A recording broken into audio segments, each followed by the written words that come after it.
Okay.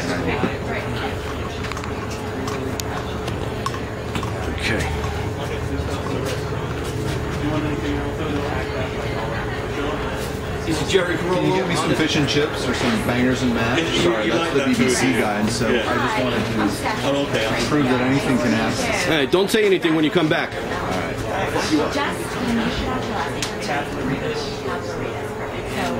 I'm Jerry Carollo, on assignment with Hampton Days magazine with Bill McCuddy covering the 2012 Hamptons International Film Festival. I'm a founder. So unfortunately, so is my dry cleaner. They give these out pretty easily, but I'm thrilled. I got to, as you know, host a thing last year, the Starfish thing that Alan Cumming is doing this year, which was a lot of fun. And so they made me a founder this year. I can tell you, Bill, even though I'm here and this is a very social event, me personally, I really don't like other people, like human beings, like in general. Well, this is the perfect place to be. If you don't like other people, come to a film festival. No, it's ironic, but I'm saying, like, I really don't like to be just walking into it. When I saw you host last year, even though it was a year ago, the GSA Awards, I can tell you, man, that was a fantastic performance. Every single person, if they would have paid $30, would have got their money's worth, and it was great. Let's talk about this year. So far, what have you seen at the festival that you really like? My favorite film is called Silver Linings Playbook. This is the thing David O. Russell did. It's his follow-up to The Fighter. He's been one of my favorite guys ever since Three Kings and Spanking the Monkey and Flirting with Disaster. All three great films that you can rent. This is a great story. It's the Silver Linings Playbook. And by the way, just feel free to jump in at any point. Rob Rich, celebrity photographer. Well, just trying to take my picture. He's like Hitchcock. By the way, there's Hitchcock in here, but he just had a cameo in this interview. Silver Linings Playbook is absolutely my favorite movie of the year. And I saw it here last night, so I'm very excited that I saw something that I like so much when it's here. At the film festival, there's so many different genres of films. What is your favorite genre?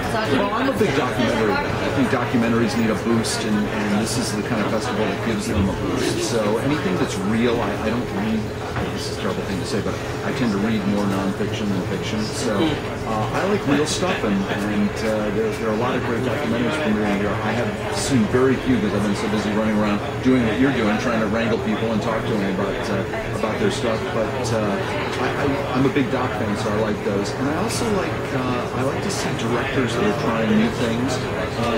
The festival is a place where maybe a studio wouldn't take a chance on an oddball film that someone wants to make, but a festival will. And so you have some things. I'm really looking forward to a couple of things, and I'm also looking forward to hearing Richard Gere sit down with Alec Baldwin tonight.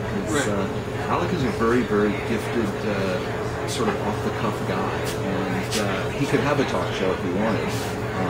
But he's a lot of fun to watch. And Richard can be a little tight, can be a little reserved, and I have a feeling that Alec will get a lot of great stuff out of it. If you were hosting the conversation, a couple of the bigger questions you would ask me.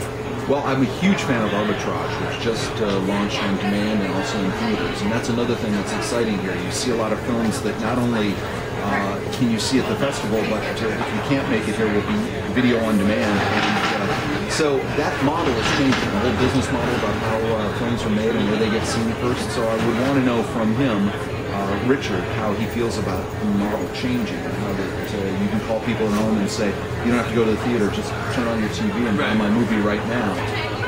And just about becoming a character actor as opposed to a romantic leading man. That's a transition that a lot of actors have a hard time with.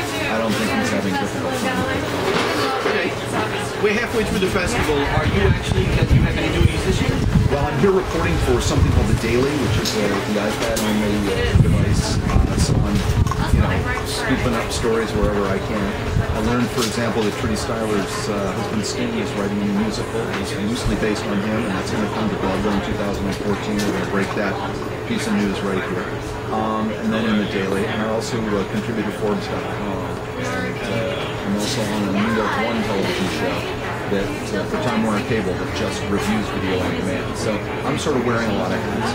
Okay. One last question before we split. In the summertime, out here in the Hamptons, where do you like to be? I go to Nichols Tavern, which is around the corner. It was a favorite of Sir Paul McCartney when an English couple ran it. And I come here to the Maidstone Arms, Care of the Maidstone Arms, because they take care of you. That's why it's called Care of the Maidstone Arms. I like to say the Maidstone Arms is the Maidstone that Jews can get into, because there's a country club down the street called the Maidstone, but it's a little more difficult.